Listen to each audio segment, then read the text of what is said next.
नमस्कार। और आज हम इस कार्यक्रम में मध्यकालीन भारत के समाज, राजनीतिक स्थिति और उस समय जो भक्ति आंदोलन और सूफी आंदोलन का जो इस प्रकार विकास हुआ उस पर चर्चा करेंगे। इसके साथ-साथ हम मध्यकालीन भारत में जो लोकगीत, लोक कलाएँ और चित्रकला में का किस प्रकार विकास हुआ या उन पे किस प्रकार के परिवर्तन हमें दिखाई देते हैं, इस पे चर्चा करेंगे। और मध्यकालीन भारत में ही जब इस्लाम धर्म आया तो उसका यहाँ के लोगों पर या यहाँ का जो हिंदू धर्म था उस पर क्या प्रभाव पड़े, उस पर हम चर्चा करेंगे। मध्यकाल में अगर हम बात करें तो भारत को जो है महान सांस्कृतिक के युग के रूप में जाना जाता है। इस काल में सांस्कृतिक विकासों के एक नए चरण की शुरुआत मानी जाती है। ऐसा नहीं कि पहले से ही जो है भारत हर क्षेत्र में सांस्कृतिक रूप से काफ़ी समृद्ध था, काफ़ी अच्छी हमारी संस्कृति थी। और लेकिन जब तुर्क और मुग़ल आते हैं तो वो अपने साथ नए विचार लाते हैं और उन्होंने इस हमारी संस्कृति में नए विचार अपने पेश किए। जैसे धर्म है, दर्शन है, विचार है, भाषा, साहित्य, स्थापत्य कला की शैलियाँ, इन सब में जो है हमें चित्रकला में, इन सब में हमें जो है तुर्कों का और या ये कह सकते हैं कि जो जितने मुगल्स आए इनका कहीं ना कहीं हमें मध्यकाल में जो है प्रभाव देखने को मिलता है। और इनके वजह से हमारे जो चित्रकला है और यह हमारा जो समाज है उसमें और नई तरह की विशेषताओं का जन्म होता है। मध्यकालीन भारत में धर्म, लोक कला, भाषा के क्षेत्र में बहुत सारे विकास हुए और उन विकासों ने जो है संयुक्त संस्कृति के जो क्रमिक विकास था उसमें एक महत्वपूर्ण मील के पत्थर की तरह साबित हुए। नए धार्मिक आंदोलन जैसे सूफी मत था और सिख धर्म ने भी भक्ति के साथ आंदोलन के साथ साथ इस प्रक्रिया में अपना बहुत योगदान दिया। अगर हम अपने चारों तरफ देखें तो हम देखते हैं कि भारतीय संस्कृति के विभिन्न पहलुओं पर हम देखते हैं कि इस्लाम का प्रभाव हमें कहीं ना कहीं दिखाई देता है। जैसे अगर हम इमारतों की बातें करें तो भारत में कई ऐसे प्रसिद्ध स्मारक हैं या हिस्टोरिकल इम्पोर्टेंस के मोनूमेंट्स हैं जिस पे जो है हम इस्लाम का प्रभाव देखते हैं, या ये कह सकते हैं कि हम जो मुग़ल और जो तुर्क थे उनके उसका प्रभाव देख सकते हैं। ये जो स्मारक हैं, जितने भी मोनूमेंट्स हैं, भारत में भारतीय इस्लामिक संस्कृति की जो साझी प्रकृति है उसको उसके साक्षी के रूप में आज भी खड़े हैं कि जो हमारी कंपोजिट कल्चर है किस तरह से उनका मतलब वो उसके एक तरह के साक्षी के रूप में खड़े हैं। आप ये भी देख सकते हैं कि इसके साथ साथ जो मध्यकाल में और जो धर्म आए जैसे कि सिख धर्म आए, पारसी आए, इन्होंने भी जो है विभिन्न धर्मों ने भारत के लोगों को प्रभावित किया और सब यहाँ पे जो है एक दूसरे के साथ मिलकर रहने लगे और यहाँ के लोगों ने भी उन दूसरे धर्म के लोगों को प्रभावित किया। और सब हिंदू धर्म के साथ साथ इस्लाम धर्म, पारसी, सिख, इन सब ने, बौद्धिज्म, जैनिज्म, इन सब ने जो है आपस में एक दूसरे को, अगर हम बात करें, इन्होंने एक दूसरे को प्रभावित भी किया और लेकिन अपनी संस्कृति को एक साथ लेकर चले और सब ने एक दूसरे की कुछ ना कुछ चीज़ें अपनाई। यह भारत की संस्कृति की एक खूबसूरती है कि कोई भी यहाँ पे आया उसको यहाँ पे रस बस गया और उसने यहाँ के लोगों को प्रभावित किया और यहाँ के लोगों ने उनको किसी न किसी तरीके से प्रभावित किया और उसके साथ मिलके एक संस्कृति आगे बढ़ी। मध्य युग में अगर हम देखें तो देखेंगे कि क्षेत्रीय भाषाएं जो आज हम बोलते हैं, बहुत सारी क्षेत्रीय भाषाएं हैं, तो वो भी, इनका विकास भी हम इस मध्य युग में ही देखते हैं। तो मध्य युग जो है सांस्कृतिक दृष्टि से बहुत ही इम्पोर्टेंट है। आप अपने स्क्रीन पे एक मैप देख रहे हैं, इसमें देखिए जो इंडिया है, मतलब ये स्लेव डायनेस्टी के आने से पहले यानी कि तुर्क सुल्तानों के आने से पहले AD 800 से 1200 के बीच में ये भारत का नक्शा इस प्रकार है। इसमें आप देखिए चंडेलाज हैं, पालाज हैं, ये सब राष्ट्रकूटाज हैं, चौहान हैं, तोमर्स हैं, ये सब जो है इस तरह से पूरी बाउंड्री हमारी है और इस तरह से कभी भारत का नक्शा उस समय में हुआ करता था और ये शासक हुआ करते थे। लेकिन जब मुस्लिम यहाँ पे आए, पहले तो वो भारत जो थे हमला करने के लिए आए, लेकिन बाद में उन्होंने ये भारत को अपना घर बनाने का निश्चय कर लिया। उन्होंने इसको करने के लिए क्या किया, उन्होंने भारत में बसने के लिए क्या किया, उन्होंने अंतर्जातीय विवाह किए और भारतीय संस्कृति को भी अपनाया। विचारों और रीति रिवाजों का आपसी जो था आदान प्रदान होने लगा। वो आदान प्रदान हमें कहाँ दिखाई देता है, हमें जो है वेशभूषा में, बोली में, व्यवहार में, बौद्धिक दृष्टिकोण में अगर हम देखें तो दोनों धर्म के लोगों ने एक दूसरे को प्रभावित किया। अब हम बात करेंगे दिल्ली सल्तनत में के अंदर जो था समाज किस प्रकार का था। तो आप स्क्रीन पे देखिए, आपको दिखाई देगा कि जो भारतीय समाज था वो 4 भागों में बटा हुआ था। एक अरिस्टोक्रेट्स थे, एक प्रीस्ट थे, एक टाउन पीपल थे, एक पेजेंट थे। इसमें जो था पूरा पूरा भारतीय समाज बटा हुआ था।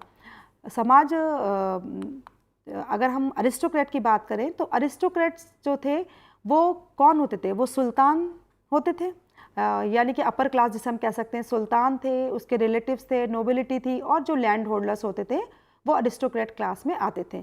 उसके साथ साथ जो हिंदू राजा होते थे, चीफ्स होते थे, हिंदू मर्चेंट्स होते थे और बैंकर्स, वो अरिस्टोक्रेट क्लास में आते थे।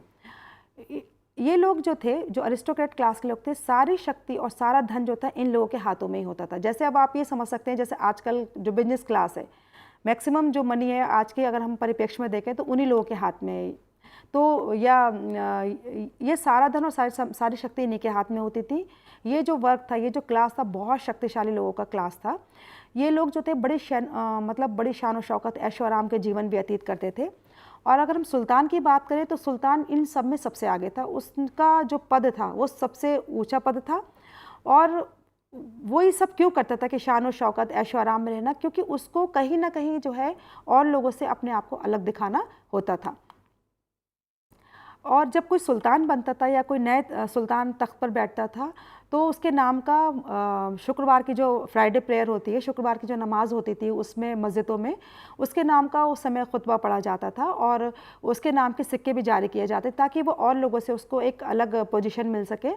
और अब हम बात करें कि शासक के रूप में उसकी अपनी विशेषता बनाए रखने के लिए वो क्या करता था, अपने साथ बहुत सारे अफसर रखता था, नौकर चाकर रखता था। वो एक शाही महल में रहता था, उन शाही महल में उसने बहुत सारे नौकर चाकर नियुक्त किए होते थे। ये सब शान शौकत सिर्फ इसलिए होती थी कि राजा का एक अलग से मतलब दिख सके कि राजा मतलब राजा है, शासक है। और वो इतने लेविशली रहता था कि जो और अरिस्टोक्रेट क्लास था, जो सामंतगढ़ थे, वो लोग भी उसके जो जीवन था उसके नकल करते थे और अपने धन का प्रदर्शन करते थे। दूसरा जो क्लास है वो है थे प्रीस्ट क्लास। प्रीस्ट क्लास क्या था? प्रीस्ट क्लास ये था कि जो इम्पोर्टेंट सोसाइटी के लोग थे, सोसाइटी का एक बहुत इंपॉर्टेंट पार्ट था। इसमें कौन होते थे? जो हिंदूज़ में अगर बात करें तो ब्राह्मण होते थे, और उलेमा जो होते थे मुस्लिम्स में होते थे। ये लोग क्या करते थे कि ये इनका समाज में अगर हम कहें तो पुरोहित वर्ग का दूसरा महत्वपूर्ण स्थान माना जाता है। और हिंदुओं की अगर बात करें तो पुरोहित थे, और मुस्लिम में अगर हम बात करें तो ये उलेमा होते थे। ये इनको जो था इनके गुजारे के लिए, इनको इनके जीवन चलाने के लिए जो थी, इन्हें मुक्त भूमि दी जाती थी, मुक्त भूमि का अनुदान किया जाता था, और अक्सर ये लोग बहुत शक्तिशाली हुआ करते थे। ये उस समय की पॉलिटिक्स में बहुत इंपॉर्टेंट रोल प्ले करते थे। और उलेमा जो थे मुस्लिम सुल्तानों पर अपना अधिकार जमाते थे, और अक्सर उनकी जो नीतियाँ थीं, जो उनके डिसीजन थे, उनको प्रभावित भी करते थे। लेकिन कुछ हमें ऐसे भी देखने को मिलते हैं, कुछ शासक जिन्होंने इनकी बिल्कुल भी परवाह नहीं की, जैसे अलाउद्दीन खिलजी। अलाउद्दीन खिलजी ने उलेमा के डिसीजन की या उनके किसी भी तरह का हस्तक्षेप को पसंद नहीं किया। उन्होंने उनकी बिल्कुल भी परवाह नहीं की। उन्हें जो डिसीजन लेना होते थे अलाउद्दीन खिलजी को, उसने अपने आप लिए। तीसरी कैटेगरी के लोग जो हैं वो हैं टाउन पीपल। जो शहरों में लोग रहते थे वो कौन थे? तो शहरों में अमीर लोग रहते थे, अमीर व्यापारी, सौदागर, शिल्पकार रहते थे, सरदार थे, अफसर थे, और सैनिक भी शहरों में रहते थे। शहर क्या थे? शहर प्रशासनिक और सैनिक केंद्र हुआ करते थे। शहर का एक बहुत इंपॉर्टेंट रोल था। कलाकार जो थे अपने ही विशेष आवासों में रहते थे, जैसे कि अगर जुलाहे हैं तो जुलाहों की बस्ती में रहते थे, सुनारों की बस्ती में रहते थे। अन्य कलाकार भी इसी तरह से उनकी अपनी अपनी बस्तियाँ थी, उनमें रहते थे। और जो सूफी संत थे और या भक्ति संत थे, वो लोग जो है भी शहरों में रहते थे, लेकिन जो मस्जिदें थी या मंदिर थे वो एक तरह से रिलीजियस प्लेस थे, तो वो उनके केंद्र बन जाते थे। ये भी हमें देखने को मिलता है। फिर चौथा जो क्लास है, जो लास्ट क्लास था, वो था पेजेंट क्लास। ये किसान वर्ग था। ये जाहिर सी बात है गांव में ही रहते होंगे, इनकी कंडीशन भी उस समय इतनी अच्छी नहीं थी, और इन्हें जो था लैंड रेवेन्यू के रूप में इन्हें बहुत सारा जो है टैक्स जो था पे करना होता था। और राज शासन में किसी भी तरह का कोई परिवर्तन हो, कोई भी राजा आया जाए, लेकिन इनके जीवन पे कोई ऐसा खास प्रभाव नहीं पड़ता था, क्योंकि वो ये जो कृषि करते थे उसके बदले इनको लैंड रेवेन्यू भी देना होता था, जिस वजह से इनकी स्थिति में ऐसा कोई परिवर्तन हमें देखने को ज़्यादा नहीं मिलता है। उनका जीवन जैसा चल रहा था वैसा ही चलता रहता था, राजा बदलते रहते थे, लेकिन उनके जीवन में उस तरह से बहुत ज़्यादा कोई ऐसा बदलाव नहीं आता था। जाति प्रथा की अगर हम बात करें तो इस समाज में उस समय जाति प्रथा बहुत कठोर थी। जाति प्रथा तो हम देखते हैं कि हमें लेटर वैदिक पीरियड से हमें मिल जाती है, उसके बाद मिडिवल पीरियड आते आते जो है जाति प्रथा बहुत कठोर थी। अंतरजातीय विवाह और अंतरजातीय भोज भी पूरी तरह से एक तरह से मनाही थी, निषेधी थे, लेकिन विचारों का दान प्रदान जो था व्यापक स्तर पर होता रहता था, एक दूसरे से करते रहते थे। अगर कोई लोग इस्लाम धर्म में परिवर्तित हो जाते थे उस समय, तो भी उसके बावजूद भी जो है वो अपनी पुरानी रीति रिवाजों को नहीं भूलते थे। विचारों और रीति रिवाजों का आदान प्रदान चलता रहता था। बहुत से हिंदू रीति रिवाज मुसलमानों ने अपना लिए, और बहुत से मुस्लिम रीति रिवाज होते हिंदुओं ने भी उस समय अपने आप को स्वीकार किए, और अपने जैसे कि भोजन, वेशभूषा, वस्त्र और संगीत में इस तरह से जो उदाहरण है आप अपने आसपास ही देखिए कि अभी भी इस्लाम धर्म के बहुत सारे प्रभाव आपको देखने को मिलेंगे भारतीय मतलब हिंदू संस्कृति पे, मतलब जो हिंदू रीति रिवाज हैं, और मुस्लिम रीति रिवाजों में आप देखिए बहुत सारे प्रभाव आपके बहुत सारी चीज़ें आपको हिंदू रीति रिवाज के हिसाब से मिल जाएंगी। आप बहुत दूर मत जाइए, आप अपने घर की कोई शादी अगर हो रही है उसमें देखिए किस तरह के रीति रिवाज किए जाते हैं, जो मैक्सिमम आप देखिए कहीं ना कहीं इन्फ्लुएंस करते हैं एक दूसरे को। आप किसी भी रिलीजन के हों, आप देखिए कि सभी रिलीजन में जो है मैक्सिमम लोग जो है ये करते हैं कि हल्दी की प्रथा है, मेहंदी की प्रथा है, शादी की प्रथा है, मतलब है, और उसके जो छोटे छोटे रीति रिवाज होते हैं आप उसको माइन्यूटली ऑब्जर्व कीजिए तो आपको कहीं ना कहीं वो प्रभाव नज़र आएंगे। और जैसे वेशभूषा की अगर हम बात कहें तो कि बाद में हमने यही वेशभूषा हमने ब्रिटिशर्स के अब हम करने लगे कि हम कोट पैंट और पैंट शर्ट पहनने लगे। अब देखिए इस्लामिक ये कुर्ता पजामा और सलवार सूट और ये सब चीज़ें आई। भोजन में भी बहुत सारे जैसे मुग़ल फूड्स आए, तो वो सब ने भारत में हो गए। जैसे मुग़ल तक की बात है, अगर अब हम देखें तो अब हमारे यहाँ भारत में और भी देशों का जो है बाद में और भी देशों का प्रभाव पड़ा। जैसे अभी भी कि अब थाई फूड लोग पसंद कर रहे हैं, चाइनीज़ फूड पसंद कर रहे हैं, ये बहुत सारा तरह की जैसे टेस्ट डेवलप हो रहा है, वैसे वैसे प्रभाव हमें अपने खाने पे भी दिखाई देते हैं। जैसे कि अगर हम अपने देश की ही बात करें तो संस्कृति का इस तरह से प्रभाव है कि नॉर्थ इंडिया में जो है अलग तरह का खाना है, साउथ इंडिया में अलग तरह का खाना है, लेकिन अब ऐसा नहीं है साउथ इंडिया वाले नॉर्थ इंडिया का भी खाना खा रहे हैं, नॉर्थ इंडिया वाले साउथ इंडिया का भी खाना खा रहे हैं। अमूमन अब ये चीज़ें हमें प्रभाव एक दूसरे को देखने को मिलते हैं। ऐसे ही प्रभाव मध्यकाल में भी देखने को मिलते थे। अब हम बात करें व्यापार की कि व्यापार किस तरह का उस समय था कि तो ये आपकी स्क्रीन पे एक मैप दिखाई दे रहा है। उस समय मिडिवल भारत में 1200 से लेकर 1761 एडी तक का ये मैप है। इसमें जो है किस किस तरह के ट्रेड रूट्स हैं वो सब दिखाया गया है, आप इसको देख सकते हैं। उस समय ट्रेड के इम्पोर्टेंट सेंटर कौन से थे? दिल्ली था, लाहौर था, बॉम्बे, अहमदाबाद और सोनारगांव एंड जौनपुर, ये इंपॉर्टेंट सेंटर थे उस समय ट्रेड के। व्यापार की अगर हम बात करें तो वो बहुत ही उन्नत था, और व्यापार को प्रोत्साहित करने के लिए नए नए शहर बनाए गए थे। कुछ समुदाय जैसे वर्निकबर्ग यानी कि जो ट्रेडिंग क्लास था, मारवाड़ी और मुल्तानी लोगों ने व्यापार को अपना व्यवसाय बना लिया। बंजारे भी कारवों के रूप में व्यापार करते थे, और जो वस्तुएं होती थी बेचने की उनको अपने साथ ले जाते थे और एक स्थान से दूसरे स्थान की यात्रा करते थे। दिल्ली अगर हम बात करें तो दिल्ली सामान के आयात और निर्यात का केंद्र थी उस समय की। अगर हम बात करें पूर्व से जो था चावल आता था, कन्नौज से चीनी आती थी, दोआब से गेहूं और दक्षिण से बारीक सिल्क का सामान आता था। शाही वस्तुएं जो शाही इस्तेमाल की जाती हैं जैसे कि धातु की बनी वस्तुएं, हाथी दांत, आभूषण, सूती वस्त्र और अन्य सामान भी साथ साथ इन सामानों के आते थे। भारत से के जो थे बाहर के साथ भी व्यापार थे, जैसे पूर्वी अफ्रीका, अरब, चीन, ये इन विदेशों के साथ भी सामान दिल्ली में आता था। इब्न बतूता जो एक उनके हिसाब से हम देखें तो दिल्ली उस समय जो था एक शानदार शहर था। व्यापार के विकास में अगर हम कहें तो मुद्रा के उपयोग को प्रोत्साहित किया और इस समय चांदी के टके जो सिक्के होते हैं उसका प्रयोग में लाए गए। इनको इल्तुतमिश ने जारी किया था। यहाँ तक कि इल्तुतमिश के टाइम में जो बाटों की जो व्यवस्था थी वो बाद में जो है आधुनिक मैट्रिक प्रणाली लागू होने तक वही चलती रही। अगर हम रिलीजियस कंडीशन की बात करें कि धार्मिक स्थिति मध्यकाल में किस प्रकार की थी, तो आप देखते हैं जब इस्लाम धर्म भारत में आया तब भारत में हिंदू धर्म ही प्रचलित था और हिंदू धर्म में बहुत रिजिडिटी आ गई थी, बहुत सारे अंधविश्वास आ गया था, कर्मकांड बहुत ज़्यादा होने लगे थे, इसको बलि प्रथाओं ने घेर रखा था। तो जब और ब्राह्मण जो थे उस समय बहुत शक्तिशाली हो गए थे। जाति प्रथा की अगर हम बात करें तो वो भी बहुत कठोर हो चुकी थी और बहुत ज़्यादा मतलब रिजिडिटी थी और शूद्रों की स्थिति कहें तो बहुत ज़्यादा ख़राब थी। और जनता में अगर हम बात करें कि जो कॉमन पीपल थे उनमें जो निम्न जाति के लोग थे उनके साथ बहुत बुरा व्यवहार भी किया जाता था। लेकिन जब इस्लाम आया तो ये इन सब के विरुद्ध था। जो उस समय हिंदू धर्म में प्रचलित था उन सब के विरुद्ध इस्लाम था। इस्लाम क्या कहता है? इस्लाम जो था समानता के आधार पर के उस पर बेस था, उसमें भातृत्व और ईश्वरवाद की बात की गई थी। इस्लाम में कोई हठधर्मिता नहीं थी। इस्लाम के आने से अगर हम देखें तो देश के कोई राजनीतिक ढांचे में ऐसा परिवर्तन हमें दिखाई नहीं देता है, लेकिन उसकी वजह से समाज के सामाजिक ढांचे को उसने जो है चुनौती दी। इस संपर्क का महत्वपूर्ण जो परिणाम हुआ वो क्या हुआ? भक्ति आंदोलन और सूफी आंदोलन का उदय हुआ। भक्ति आंदोलन का भी उदय क्यों हुआ? इसलिए हुआ क्योंकि जो हिंदू धर्म में रिजिडिटी आ गई थी या जो अंधविश्वास आ गया था उसको दूर करने के लिए ये इस तरह के आंदोलन चलाया गया। और सूफी आंदोलन भी एक इस्लाम धर्म में जो चीज़ें थी उनको दूर करने के लिए करा गया। दोनों ही आंदोलन की अगर हम बात करें तो ये इस तथ्य पर आधारित थे कि ईश्वर जो है सबसे ऊपर है, ईश्वर सर्वोच्च है, उसके लिए सभी जो मनुष्य हैं वो समान है और उसकी भक्ति से ही मोक्ष की प्राप्ति हो सकती है। वो जितने भी बाह्य आडंबर थे, बाह्य कर्मकांड थे, जो गलत अंधविश्वास फैला हुआ था दोनों धर्मों में, उसके वो अगेंस्ट थे।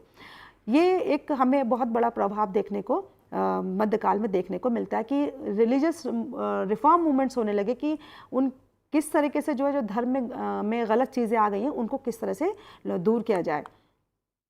अगर हम इस्लाम के उत्पत्ति और सूफीज़्म की उत्पत्ति की बात करें तो मुसलमान पहली बार जो थे 8वीं शताब्दी में भारत में व्यापारी बनकर आए थे।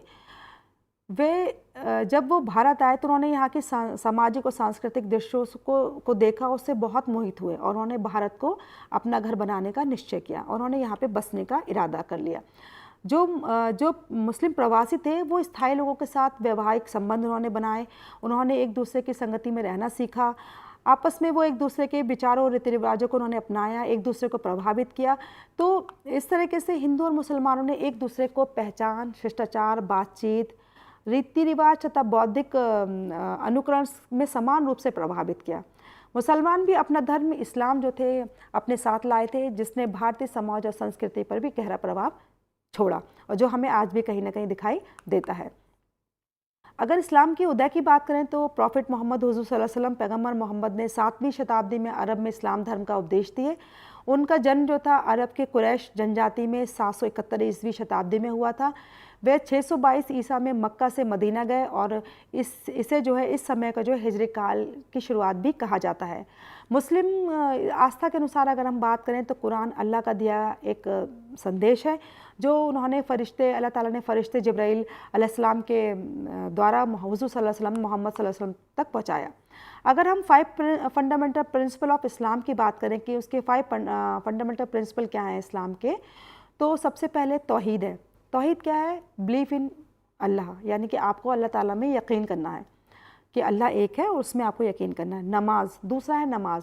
आपको दिन में 5 वक्त जो है नमाज पढ़नी है, उसके वक्त मुकर्रर हैं कि फ़ज्र, ज़ुहर, असर, मगरिब और इशा, ये 5 वक्त हैं, आपको ये नमाज अदा करनी है, ये फ़र्ज़ है। फिर है रोज़ा। एक महीना आता है साल में रमज़ान का, उसमें आपको पूरे महीने यानी कि 30 रोज़े आपको रखने होते हैं, 29 और 30 चाँद के हिसाब से होते हैं, वो रोज़े आपको पूरे महीने के रखने होते हैं, ये भी फ़र्ज़ है। फिर है ज़कात। ये होता है कि ज़कात जो है जो आपकी पूरे साल की सेविंग है उसका 2.5% आपको जो है जो ज़रूरतमंद लोग हैं उनको देना है। आपकी जायज़ कमाई का जो 2.5% आपको जो आपने सेविंग किया है पूरे साल में वो आपको गरीबों में देना है। फिर है हज। हज क्या है? पिलग्रिमेज टू मक्का, यानी कि हर मुसलमान जो शख्स है उसका ये ख्वाब है, इसकी इच्छा होती है कि वो अपनी ज़िंदगी में एक बार जो है हज, मतलब जो सऊदी अरब में जो मक्का है वहाँ पे जाके अपनी ये यात्रा अपनी पूरी करे, खाने काबा का दीदार करे, ये यात्रा पूरी करे। और इसके लिए अगर आप के पास पैसा है और आप जा सकते हैं तो शायद ये हर मुसलमान का एक वो है कि इसको वो करे, और ज़िंदगी में एक बार हर आदमी, हर मुसलमान शख्स इसको करना चाहता है। अगर हम हुज़ूर पाक सल्लल्लाहु अलैहि वसल्लम ने जो भी किया, जो बताया, उस सबको जो था हदीस में संजो कर रखा गया है। और आपके बाद जो है खिलाफत शुरू हो गई। इसमें इस्लाम धर्म में 4 खलीफा बने। सबसे पहले हज़रत अबू बकर सिद्दीक़, फिर हज़रत उमर, हज़रत उस्मान, फिर हज़रत अली। इस्लाम की अगर हम बात करें तो इसमें समानता, भाईचारा और ईश्वर के अस्तित्व के विषय में कहा गया है। इसके आगमन से विशेष रूप से भारतीय समाज के पारस्परिक ढांचे, आदर्श पर गहरा प्रभाव पड़ा। भक्ति तथा सूफी ने इस कार्य में बहुत ज़्यादा योगदान भी निभाया। अब हम बात करते हैं सूफीज़्म की, कि सूफी आंदोलन जो है कैसे विकसित हुआ। तो ये नक्शा आपकी उस पर दिखाई दे रहा है कि 13 से 16वीं शताब्दी में जो है किस तरीके से सूफीज़्म जो है कहाँ से कहाँ, साउथ ईस्ट में है, इंडिया में है, मिडिल ईस्ट में है, नॉर्थ अफ्रीका में है, नॉर्दर्न अफ्रीका में ये सूफीज़्म का फैलाव हमें दिखाई दे रहा है। सूफी शब्द सफ़ा से लिया गया है, जिसके 2 अलग अलग अर्थ होते हैं। एक जो ऊनी कपड़ा पहनते हैं और दूसरा पवित्रता और पवित्रता का प्रतीक। सूफी शब्द की अगर हम बात करें तो इस्लाम के रहस्यमय धार्मिक विचारों को व्यक्त करने के लिए प्रयुक्त होता है सूफी शब्द।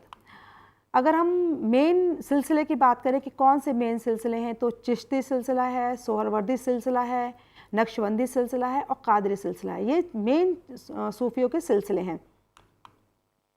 अगर हम चिश्ती सिलसिला की बात करें तो भारत में इसको मोइनुद्दीन चिश्ती ने इस्टेब्लिश किया था, जो अजमेर में जिनकी दरगाह है। और जो सोहरवर्दी सिलसिला है वो शहाबुद्दीन सोहरावर्दी ने बगदाद में इस्टेब्लिश किया था, लेकिन इंडिया में जो है बहाउद्दीन ज़करिया ने इसको इस्टेब्लिश किया। और ख्वाजा बहाउद्दीन नक्शबंदी ने जो है इंडिया में नक्शबंदी सिलसिला इस्टेब्लिश किया। और कादरी सिलसिले की अगर हम देखें तो वो जो था पॉपुलर था पंजाब में, और शेख अब्दुल कादिर एंड उसका जो बेटे थे वो इसके काफ़ी सपोर्टर थे। सूफ़ी अपनी धार्मिक विचारधारा के प्रति बहुत नर्म थे। वो ऐसा मानते थे कि सभी धर्मों की एकता में उनका बहुत ज़्यादा विश्वास था, और वे संगीत के द्वारा जो था आध्यात्मिक प्रार्थनाएं करते थे और प्रभु के साथ एक का उपदेश देते थे। सूफ़ी मत जो था मूल रूप से कहाँ से, ईरान से प्रारंभ हुआ था, और इसने भारत में तुर्की शासन के टाइम में जो था अपना जगह बनाई। ईश्वर उनकी जो थी, सूफियों की जो थी, ईश्वर शक्ति, ईश्वर भक्ति, सहनशीलता, दया भाव, समानता, मैत्री विचारधारा में बहुत से उन हिंदुओं को आकर्षित किया जो अधिकतर निम्न वर्ग के थे, क्योंकि इसमें उनकी थोड़ी सी आप देखें कंडीशन उनके धर्म से ज़्यादा सही हो पा रही थी, शायद इस वजह से वो ज़्यादा अट्रैक्ट हुए। सूफीवाद का मूल आधार जो था ईश्वर, मनुष्य तथा उन दोनों के मध्य जो संबंध है वो क्या है, वो है प्रेम। उनका मानना ये था कि इंसान का जो उदय है वो रूह, आत्मा यानी कि कुर्बत यानी कि देवी निकटता, और हुलूल यानी कि देवी के रूप में मिलाप के सिद्धांतों से हुआ है। और इंसान और खुदा के रिश्तों से ही प्रेम यानी कि पवित्र प्रेम और फना यानी कि खुदा को खुद को समर्पण कर देना अस्तित्व में आए हैं। ऐसे लोगों को सूफी कहा जाता था जिनका हृदय पवित्र होता था, जो अपनी तपस्या और खुदा को पाने के लिए प्रेम के सिद्धांतों के द्वारा खुदा से वार्तालाप करते थे। इसमें हमें सूफीज़ में हमें पीरी मुरीदी का भी कॉन्सेप्ट मिलता है कि मुरीद पीर होते थे जो मेन जो गुरु कह सकते हैं, और मुरीद वो होते थे जो शिष्य होते थे।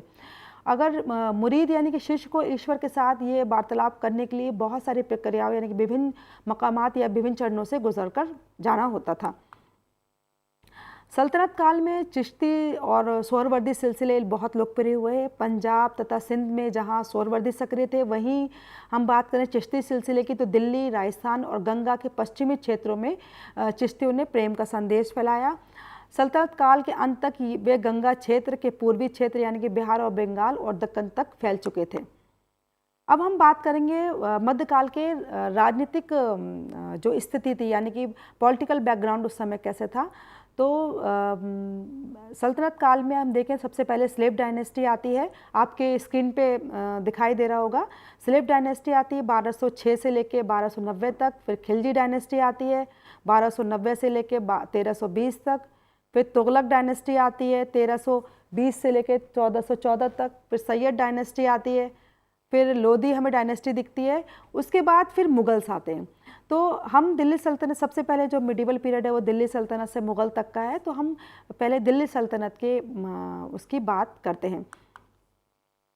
तो 1206 से लेके ईसा से लेकर 1290 तक दिल्ली के जो शासक थे वो ममलूक तुर्क थे यानी कि स्लेव डायनेस्टी थे। उनके बाद खिलजी आए, फिर तुगलक आए, फिर सैयद आए और लोधी आए, जिन्होंने 1526 ईस्वी तक उत्तर भारत पर दिल्ली से शासन किया।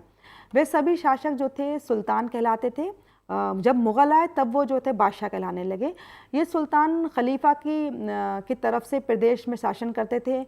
जो मुस्लिमों में अगर हम खलीफा की बात करें तो वो आध्यात्मिक एवं सांसारिक आधार पर प्रथम माने जाते हैं।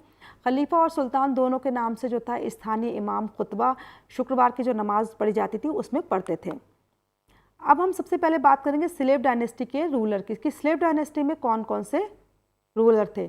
तो कुतुबुद्दीन ऐबक थे, उनका टाइम पीरियड है 1206 से लेकर 1210 तक।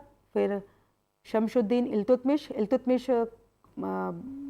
ने तो जो है 40 स्लेव्स एक उसका पूरा कंसेप्ट दिया 1211 से लेकर 1230 तक।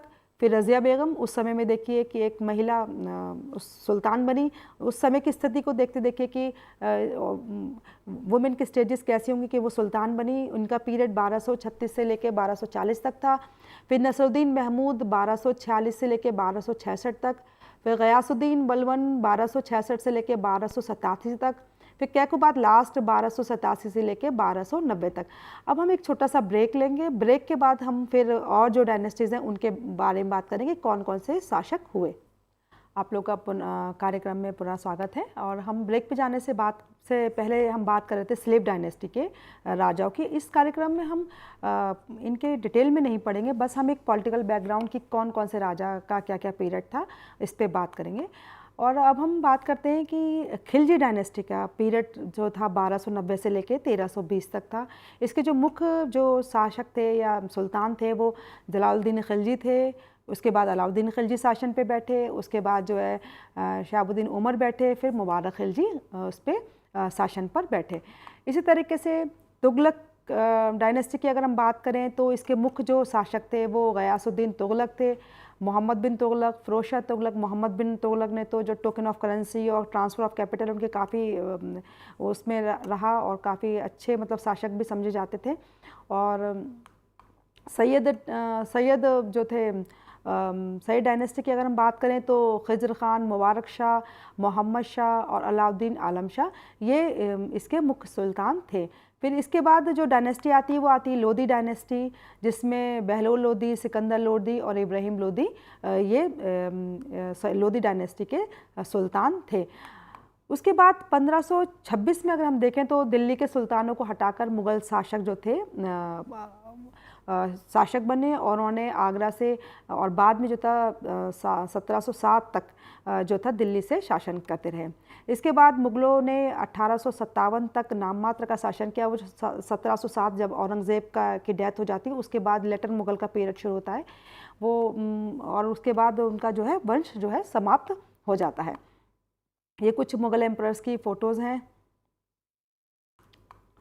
अगर हम इम्पोर्टेंट फर्स्ट 6 मुग़ल एम्परर्स की बात करें तो वो सबसे पहले बाबर आए। बाबर ने ही जो है भारत में मुग़ल सम्राट की नींव रखी।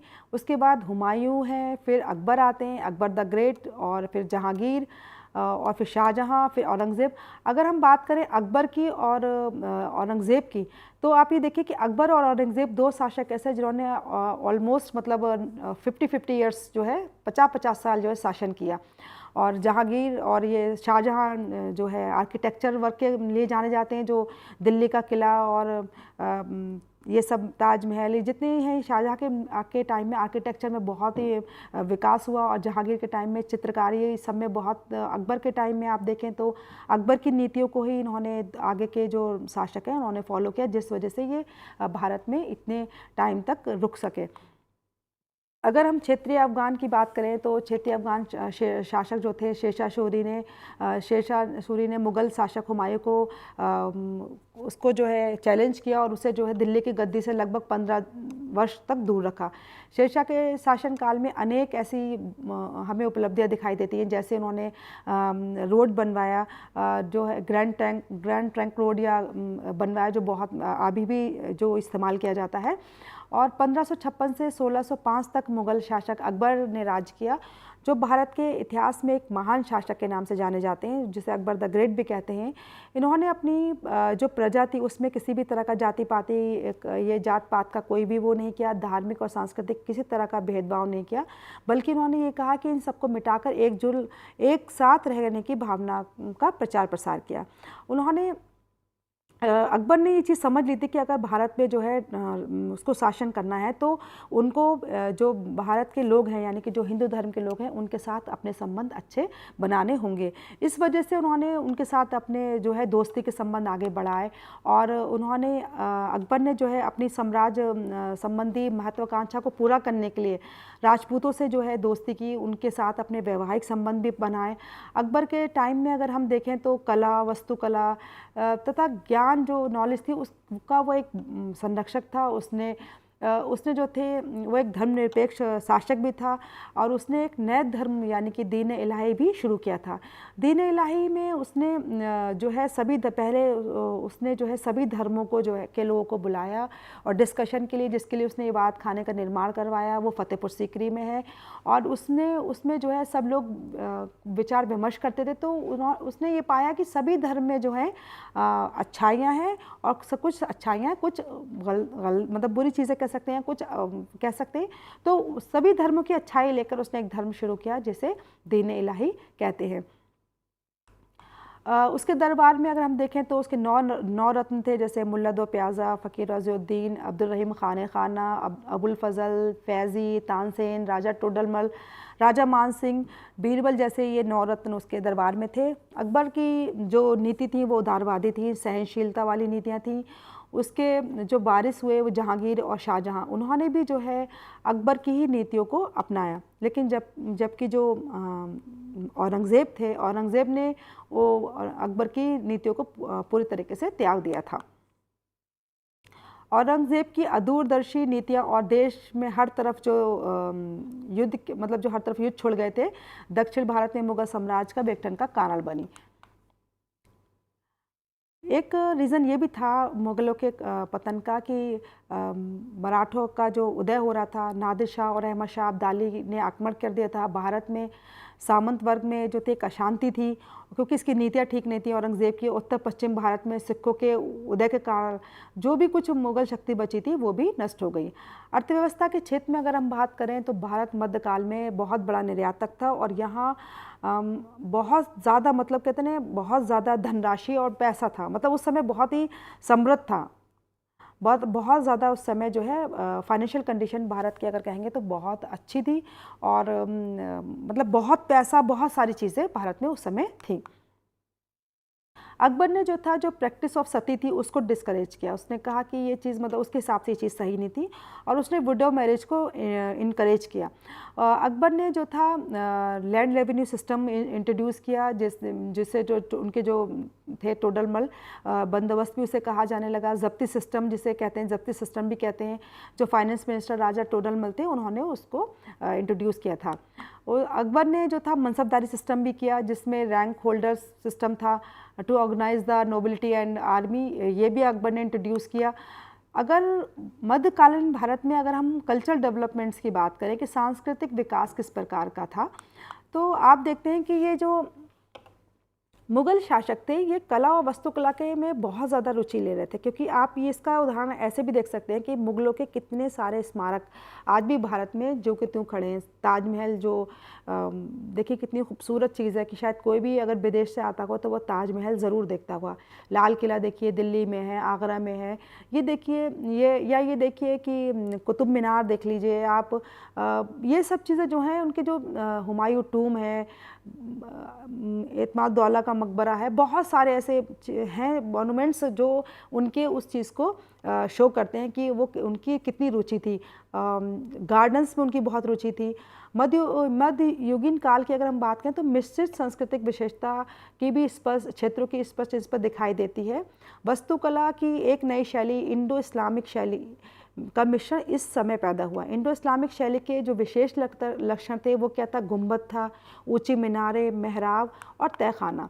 ये जो थे बेसिक डिस्टिंक्टिव फीचर थे इंडो इस्लामिक आर्किटेक्चर के, जिसमें गुंबद था, मीनारें थी, मेहराब थी और तहखाना था।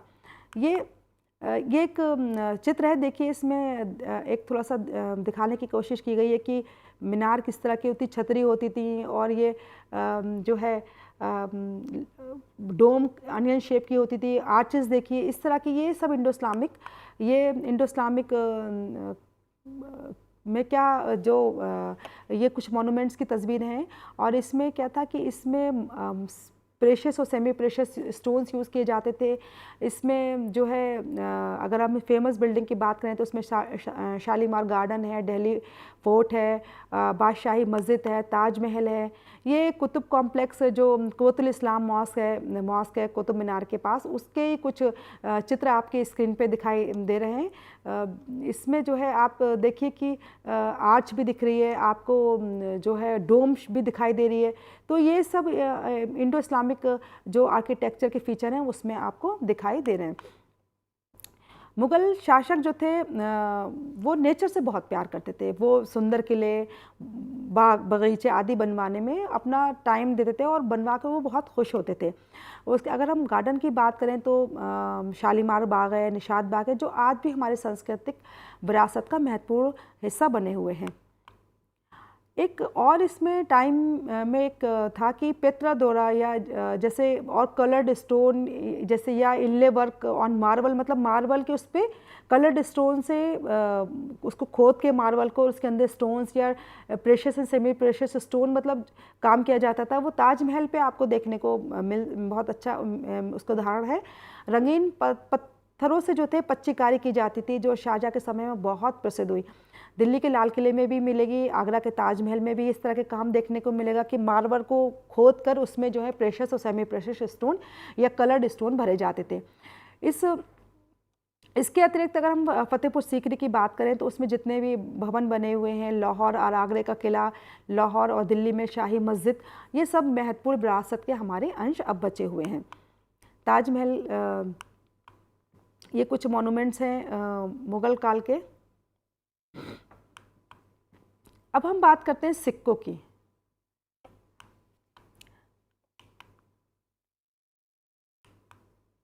सिक्कों में अगर हम कला की दृष्टि से देखें तो कला का एक अन्य महत्वपूर्ण पक्ष जो है वो सिक्के हैं।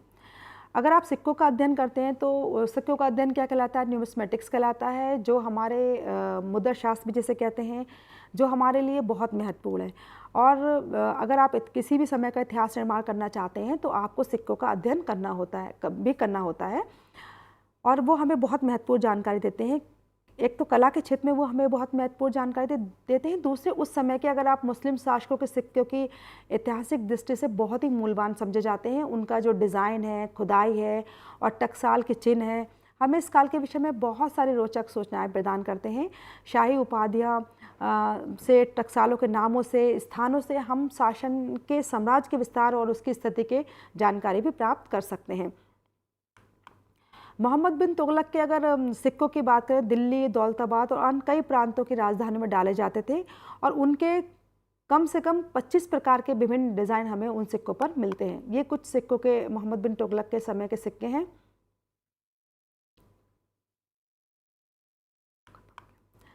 अब हम बात करेंगे भक्ति मूवमेंट की। अभी हमने बात की थी सूफी मूवमेंट की, और अब हम बात करेंगे जो दूसरा जो भक्ति मूवमेंट था उस पर बात करते हैं। भक्ति मूवमेंट आपको मैप में दिखाई दे रहा है कि यहाँ पे पूरा मैप में दिखाई दिया गया है कि कौन सा जो भक्ति संत है वो कहाँ से कौन सी सेंचुरी में हुए, किस जगह हुए। इस पूरा मैप में ये चीज़ आपको दर्शाने की कोशिश की गई है कि रामदेव कहाँ हुए, एकनाथ कहाँ हुए, रामदास कहाँ हुए, कौन सी सेंचुरी में हुए। इस पे पूरा डिटेल में इस मैप में दिया गया है। ये कुछ भक्ति सेंट्स की इमेजेस हैं। गुरु नानक जी बैठे हैं, मीराबाई हैं, सूरदास हैं, कबीर भी हैं इसमें। अगर हम मध्यकाल की बात करें तो सूफी संत ही उस समय में लोकप्रिय धार्मिक गुरु नहीं थे, बल्कि भक्ति के भी संत उतने ही लोकप्रिय थे। उनकी भक्तियों की संत की भी शिक्षाएं जो थी सूफी संतों के समान ही थी। सूफी संतों और भक्ति संतों के कई उपदेश और आचरणों में समानताएं हमें देखने को मिलती हैं। उनका जो दोनों का जो विश्वास था वो ये था कि ईश्वर के साथ अपना संबंध स्थापित करना। वे ईश्वर के साथ संबंध का आधार जो थे प्रेम या भक्ति को मानते थे। इसी तरह से उनका ये था कि गुरु को भी अगर गुरु शिक्षक कोई आदमी कोई शिक्षक है, उसको अगर भगवान से अपने कांटेक्ट करना है तो उसको पीर की एक ज़रूरत होती है। जो पीरी मुरीदी का कॉन्सेप्ट हमें सूफी आंदोलन में देखने को मिलता है, वही हमें भक्ति आंदोलन में भी देखने को मिलता है। भक्ति आंदोलन के जो संत थे उनमें धर्म में कट्टरता और मूर्ति पूजा का पूरी तरीके से विरोध किया। उन्होंने जो जाति प्रथा थी और जो उसका भी विरोध किया। उन्होंने जो स्त्रियों को धार्मिक सम्मेलनों में भाग लेने नहीं दिया जाता था, उसको प्रोत्साहित किया कि उनको धार्मिक सम्मेलनों में भाग लेना दिया जाए, महिलाओं को स्पेशली। और भक्ति संत अपने उपदेश में जो थे देसी भाषा का प्रयोग करते हैं, जिससे जो वो कहना चाह रहे हैं, जो अपनी बात बताना चाह रहे हैं, वो आम जनता तक पहुंच सके और आम जनता उनका जो है उनके विचारों को समझ सके और जो धर्म में जो गलत चीज़ें हैं उनको वो समझ सके। गुरु नानक की तस्वीर, भक्ति संत जो थे, सबसे पहले गुरु नानक के ऊपर हम चर्चा करेंगे। गुरु नानक की तस्वीर आपके स्क्रीन पे दिखाई दे रही है। और उसके बाद गुरु नानक का जन्म जो था तलवंडी गांव में हुआ था, जिसे आज ननकाना साहिब के नाम से जाना जाता है। ये पंजाब में है। उन्हें सूफी संतों की इन्हें संगति बहुत पसंद थी और कुछ दिन बाद उन्हें ऐसा दिव्य दर्शन हुए कि और उन्होंने सूफी और ये पीर और संतों की संगति के लिए अपना घर बार छोड़ दिया।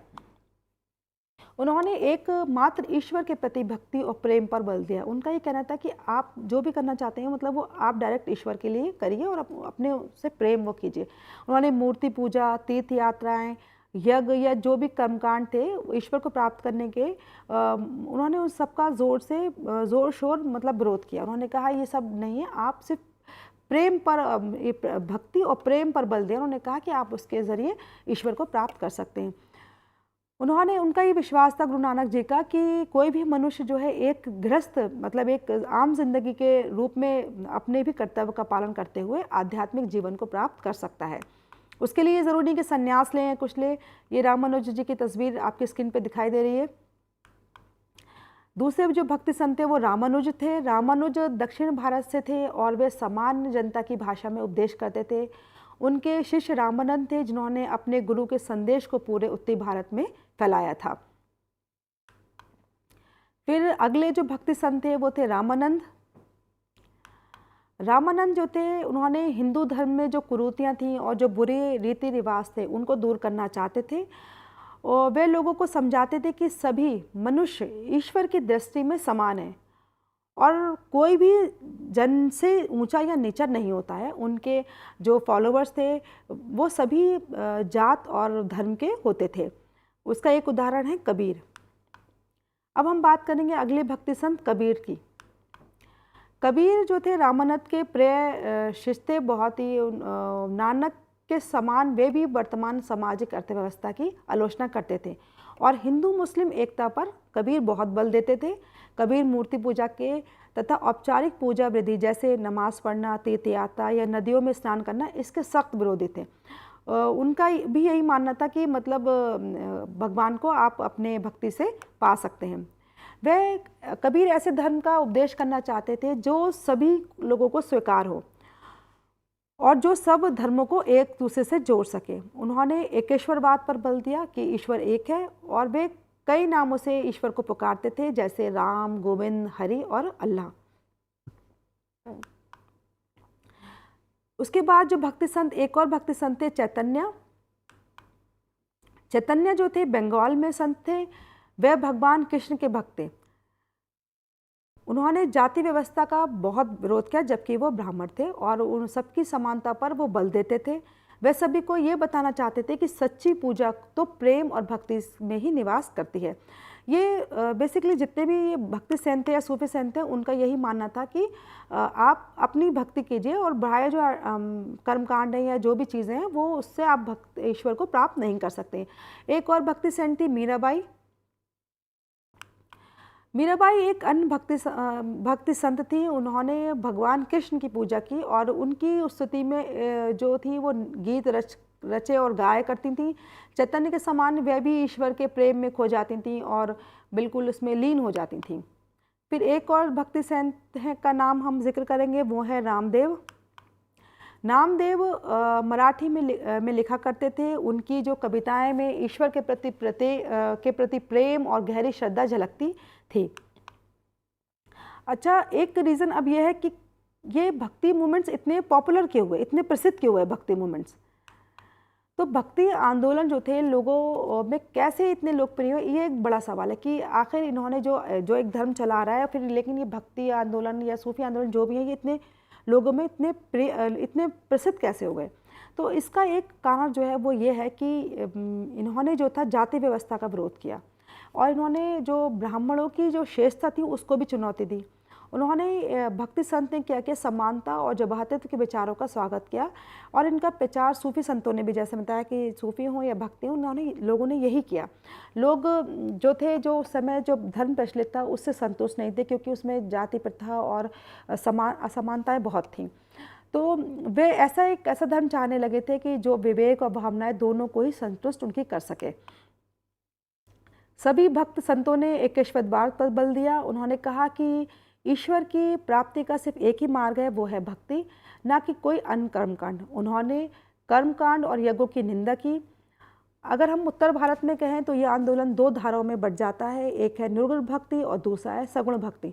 निर्गुण भक्त एक निराकार ईश्वर के भक्त थे और उन्हीं को राम, गोविंद, हरि, रघुनाथ बहुत सारे नामों से पुकारते थे, लेकिन इसमें से कबीर और नानक सर्वाधिक प्रमुख थे।